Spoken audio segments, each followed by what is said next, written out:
Five9, they got the game. Customer success is their claim to fame. On the podcast, they light the spark, elevating your skills, creating a mark. Let's dive deeper into the playbook. Hi, everyone. Welcome to the Customer Success Playbook podcast. I'm Roman Trebon, and with me, as always, is my co-host, Kevin Metzger. Please do us a huge favor and give our show a rating, subscribe, and like it so we can continue to grow our audience. Kevin, how you doing today?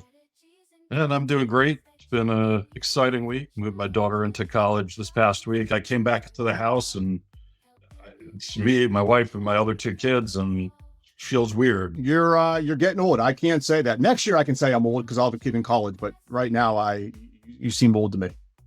So Kev, we got a great episode today. You excited about this? Yeah, I'm very excited. We're going a little tangential topic here today. Yeah, so I am going to open up with a bit of a disclaimer. So Kev, we don't typically talk about our companies on the show. You know, the show is really to have our guests on, learn about their experiences, and really pick their brains. But today we are going to talk to a partner of mine that I work with at Synoptics Teams Plus. We're going to talk about partner success, what that is.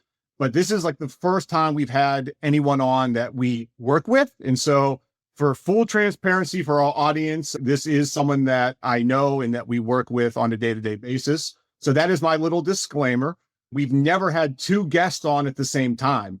And so we actually have two guests that are joining us today. And so we actually have the pleasure of speaking with Pauline Van Backle, Partner Success Manager, and Karen Siddiqi, Senior Director of Partner Success at Five9. Together with the rest of their team, they have built the Partner Success division at Five9, which is focused on delivering increased customer value through education, enablement, and empowering Five9 partners. They both have extensive experience in account management, customer success, strategic partnerships, and customer advocacy. Pauline and Karen are firm believers in leveraging the power of people and technology. And in this episode of the Customer Success Playbook, we're going to delve into the concept of partner success and its significance in the SaaS industry. Pauline and Karen will share insights on what partner success means, the reasons behind creating this new team, early wins, lessons learned from their journey so far. And with that, Karen and Pauline, welcome to the show. Awesome. Thank you so much for having us. Yeah. It's awesome. All right. So I'm going to start. Karen, you can lead us off here. For our audience, can you define partner success and what does that mean specifically for Five9? Yeah, I think, from the textbook definition, it's going to sound very similar to what you would say for customer success. Our goal is to help our partners achieve their goals and to derive value from their partnership with us. For us, there's a line of demarcation. Our work is specifically with partners like yourselves, with Synoptic. We don't touch the end customer. There are teams here at Five9 who do engage through our partners with end customers, but our sole focus is on our partners and helping them be successful, specifically in day two. So with most of these SaaS companies who have a channel, it's probably easiest to understand when it comes to resellers. The reseller owns the customer relationship. We have a channel team who helps launch the reseller, the partner, and get their sales team trained, things like that. So our engagement comes after the partner has customers in production. And what we want to do is help the partners be successful to deliver an outstanding day two experience for their end customers. Yeah, thanks. And how did you guys decide to develop the program, a partner program out of Five9? Well timed. I have a long history with customer success. So I was introduced to customer success and I've been leading teams in customer success since its inception in the early aughts. I've had the benefit of working on both the partner and the provider side of the equation. So when the opportunity came, Five9 was just looking at that we're really successful getting market share. We need to make sure that we're not just lucky on retention. We need to be intentional on retention. As with any SaaS company, the channel is a really important route to market. So just like you would make sure that you're focused on retention within your own company, you have to make sure that you're enabling partners to do really well at retention too. So when you have a channel partner, they're often selling a stack of services. So you have to be really focused and intentional in making sure that they are empowered, enabled, and aware of how to deliver day two and drive retention within your subset of their solution stack. So I know you two are part of the team and you have a broader team that helped create this from the ground up, right? So walk us through, what does that look like? Are you guys hunker down in a room with a giant whiteboard? Like, how do you start building a partner success from the ground up? And Pauline, I also want to hear from you. Like, you're doing something else in the organization. So when you get the call to do partner success, this new division, I'd love to know your thoughts, but we'll start with, what does it look like as you start to create this? Yeah, I was super excited when I got the call about partner success. I come from an account management background and really just enjoyed working strategically and consultatively with partners to meet end customer needs, grow them, retain them. And so I wanted to lean on that experience here and jump over to work solely with partners, really to help them do exactly what we're doing on the account management customer success side, helping them grow their customer base, helping them retain their customer base, making sure they have the correct, optimal support structure in place to deliver a great CX for their customers and ensure that their customers are doing well with whatever technology or product it is. So how long did it take? Like, so from the time this idea was in infancy to the time it actually is officially rolled out, like, what does that time frame look like? Yeah, so we're not even a year old yet. We're about to hit our first birthday next month. So it's been interesting. I think what we've seen is, at the beginning, we have Five9 is not a new company. We weren't building this because we're a brand new company. We're a company that's been around and maturing, and this is just part of our maturation process, right? And understanding how to do what we do even better. So we had these partners that have been partners with us for a long time. The first thing that we needed to do was just get in and understand what their day two experience has been. So a lot of what Pauline did was just go in and listen, get to know the partners, talk to them, and understand, what are you guys doing in day two? What are you doing really well that we need to know about? And we want to continue to empower you and amplify what you're doing really well already. And then, where do you think that we can help you shore things up? What can we do? What's unique partner to partner? And then, how can we take that and either amplify what's going great or enable where we see opportunity to do even better together? While we're talking with our partners and we're wanting to find out exactly what Karen said, what's working well, where are the areas of improvement. Also internally, getting feedback from your internal organization to understand what's going well from their perspective, where do they see the areas of improvement, so that we can refine our priorities to start to work with partners where it's going to add the most value from the onset. So, Yeah. Were you able to take feedback from the partners and kind of establish best practices that you were able to share across partners? I think we're getting to that point. In the beginning, a lot of I don't know, Pauline, you might disagree with me. We had a lot of unique experiences partner to partner. I think we're getting to the point where we've sort of cleaned out the cobwebs and we could do more of that generalization and standardizing our approach across all partners. But it was a good 6 months at least of really individualized attention on each partner before we could start to establish any sort of rigor. And even now, like for the last 6 months, we've been focused on, okay, what are the metrics that matter? What really shows up in the numbers of a healthy partner versus a partner who maybe has some growing to do. So we're getting to that point where we could build a persona of an ideal partner and use that to benchmark and help other partners grow to that point. yeah. And it has been really fun so far. If there's an initiative that landed really well with a partner, and I've got another partner of a similar makeup, I will mention that to the other partner and be like, hey, I did this over here. Would this be of value to you guys as well? And more often than not, it is. Yeah. Even if it's more recently, we are starting to see it. And it's exciting because it enhances the collaboration with how we're working with partners and streamlines it for sure.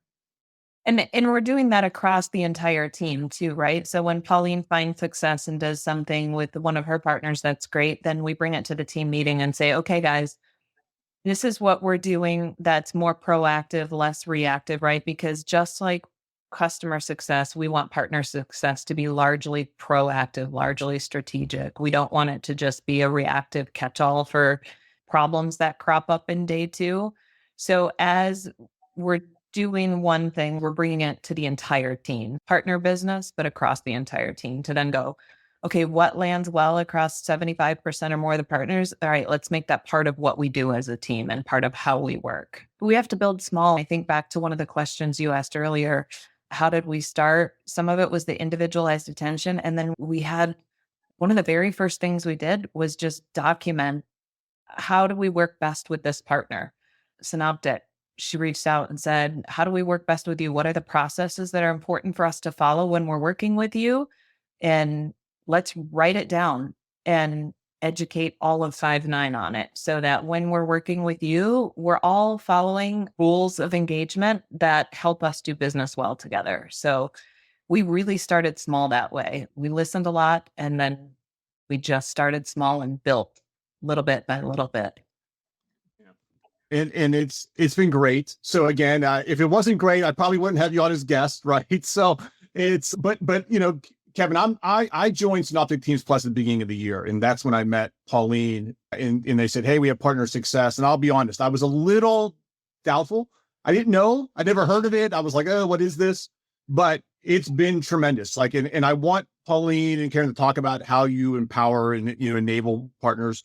But just even kind of the shared lessons across partners, we already feel that, right? So Pauline worked with a partner, said, hey, Roman, we do this sort of email communication that talks about all the latest and greatest that we have going on, webinars, et cetera. Would this be of value to, Synoptic? I was like, absolutely, absolutely. You know, it's time that saves us. Like for us to go do that and put that together and market it and then go deliver it to clients, that is a ton of time. And we don't have we're not the experts like Pauline and team are on that. So, right. So even that quick win that like us, our ability to leverage what other partners are doing, we are already starting this, that we see that impact, which is great. So on that, Pauline, how are you working with partners to really help enable them and empower them? Like, what are some of the things that you have going on a day-to-day basis with partners? Yeah, I would say, well, my day-to-day work, it's focused on treating our partners as an extension of the company, right? Keeping you guys up to date on what's new with product, what's in it for the partners as you guys engage with us, value proposition, differentiators, educating on the overall story so that you guys can be educated and advocate the same message to your end customers. So it really is all of the action drives from that. It's really making sure that you guys are comfortable and confident with what we have to offer, how we're speaking about it, and how it can add value to your end customer base. That was high level, but Yeah. And right. Pauline is incredible at this in particular, at enabling her partner teams to go out and be successful. We know that there's a lot of different services, products that those teams are responsible for understanding how they work together, what value they bring to the end customer.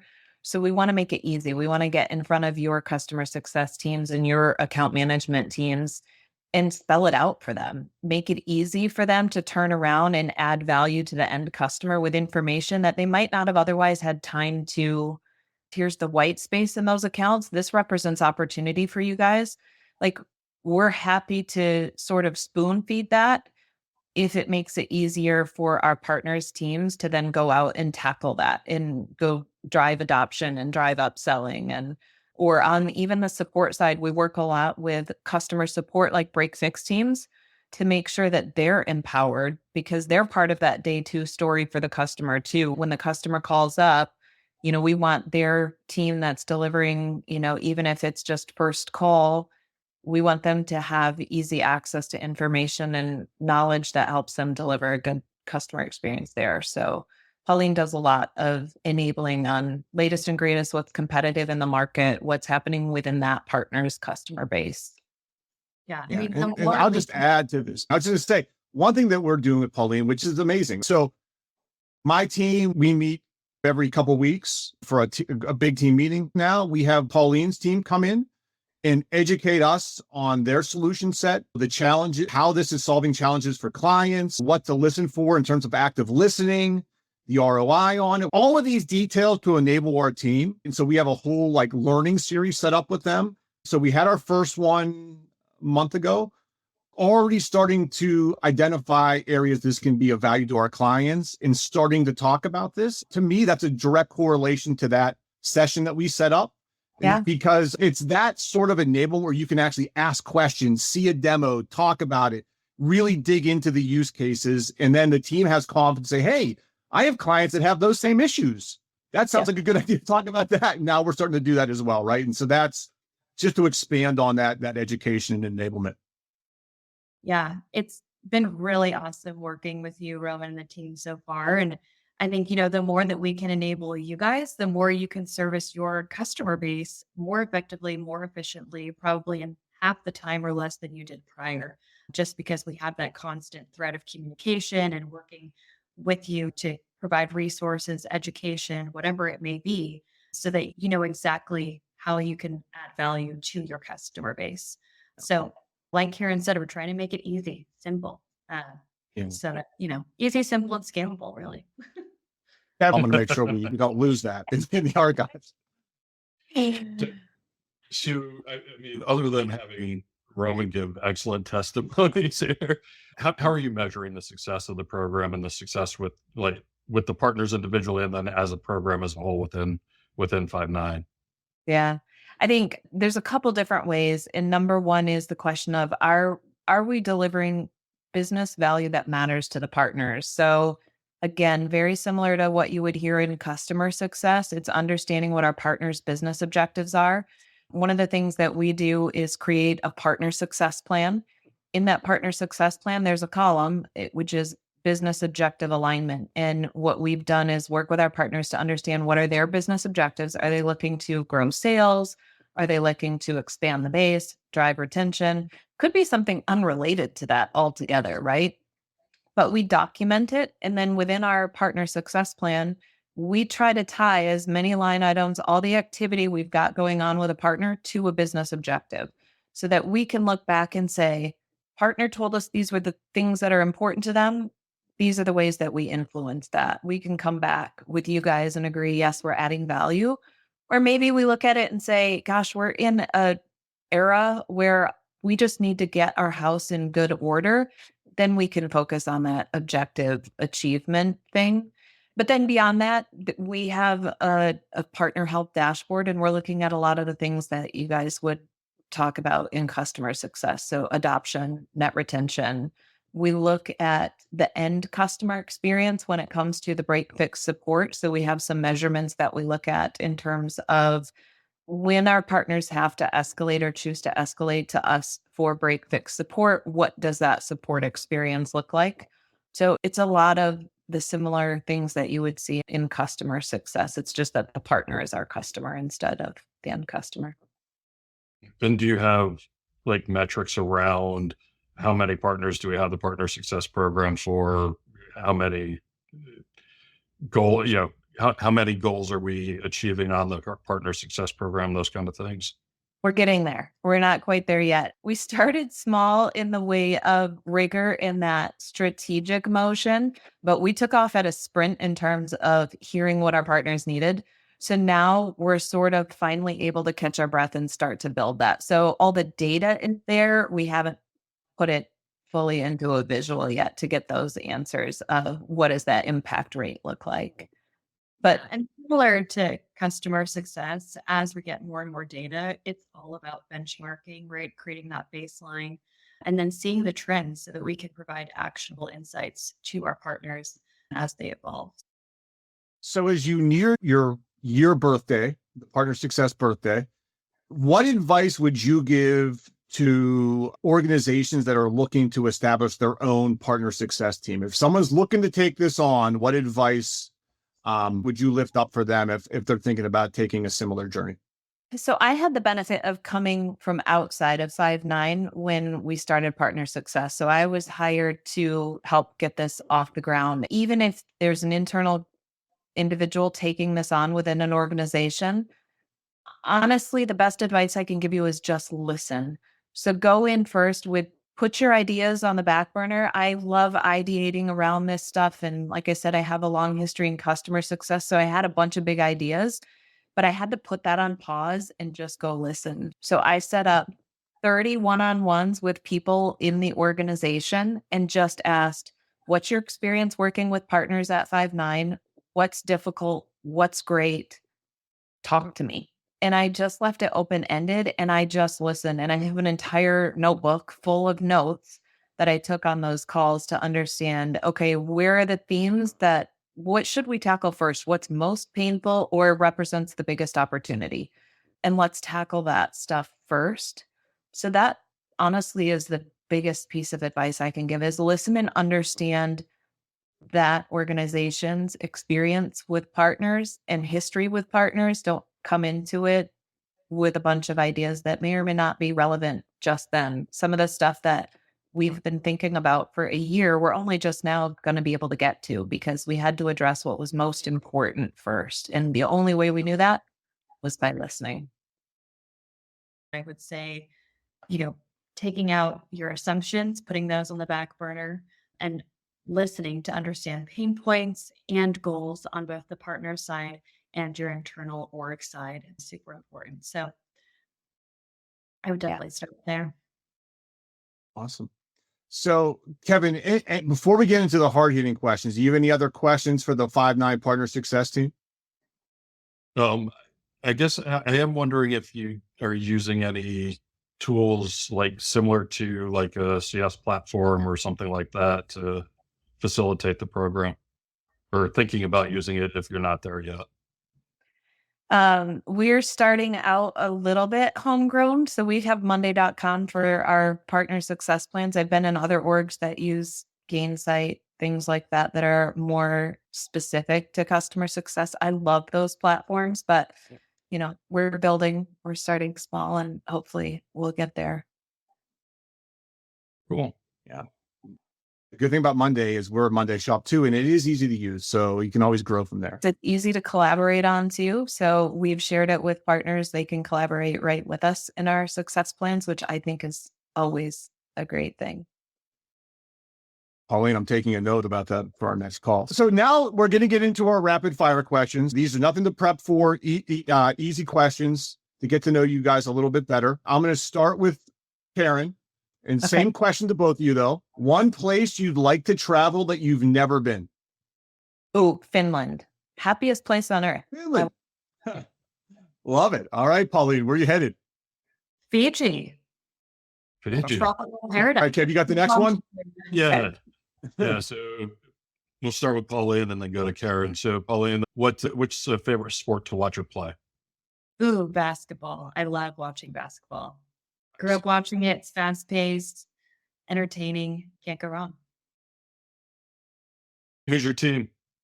Who's my team? I've got to stay true. I would say the Golden State Warriors.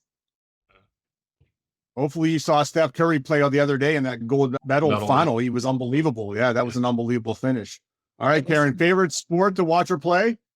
So favorite sport to watch, also basketball, especially if it's in person and I get like arena food is the way to go. But I've taken up pickleball like the rest of the country lately, and it's tons of fun.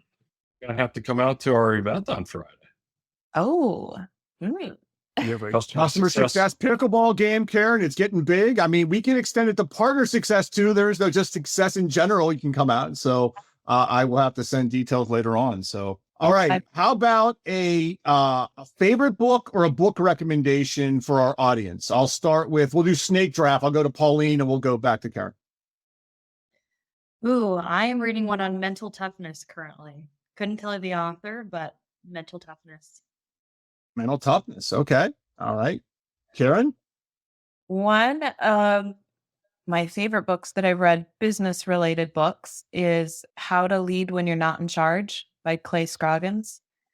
Just a great book about taking ownership of whatever is in front of you. We can't always control, even if you're the leader, you're not in charge of everything. So How to Lead When You're Not in Charge is a great one. I like that. Just wondering, does it have any references? I think it was the Dale Carnegie with the circles of influence.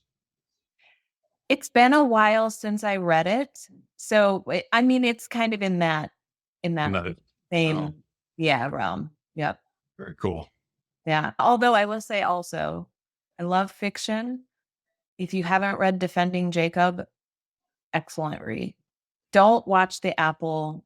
Okay. I was going to say, wasn't that an Apple TV show? Yeah, but Apple butchered it. Read the book if you're a reader. Yeah. If you're a reader, every movie and TV show butchers every book, in my opinion, but Pretty that's much. just me. Cool. All right. What do you got, Kev? I was just going to say, as long as we were talking about TV shows and movies, let's go with a favorite movie or TV show. I love watching SHIT Creek. It is hilarious. That is a really Nice. good one. I love that one. I also loved Ozark. That was incredible. And filmed by us in Atlanta. So there's That's that. right. Yeah. That's right. Oh, both good. I've watched both. Yeah, I'm teeing up The Bear, the new season of The Bear. If you've not seen that, that's a good show too. Especially if you've been in the restaurant industry, it's amazing. All right. Final question. Where can our audience find more about Five9 and find more about partner success and Five9 and yourselves? Yeah, I would say first place, don't hesitate to check out our website, five9.com. And just feel free to connect with me on LinkedIn. Pauline Van Backle would love to continue the conversation. Yeah. Same. Karen Siddiqi. Not a lot of us with that name, so it should be easy. Awesome. Well, Karen and Pauline, thank you so much for joining us on the show, and kudos to the Partner Success team. And as a partner, you guys are a heck of a first year for sure, providing a lot of value to, I know, the Synoptic team. And thanks for coming on the show and sharing your experience with us. And our audience, thank you for listening as always. Again, do us a favor, subscribe, like, comment, let us know what other guests and topics you'd like to have us to have on the show. You can find us on LinkedIn as well, at Roman Trebon, Kevin Metzger. Check out our Customer Success Playbook page on LinkedIn. We have a page there. And as always, Keep on playing.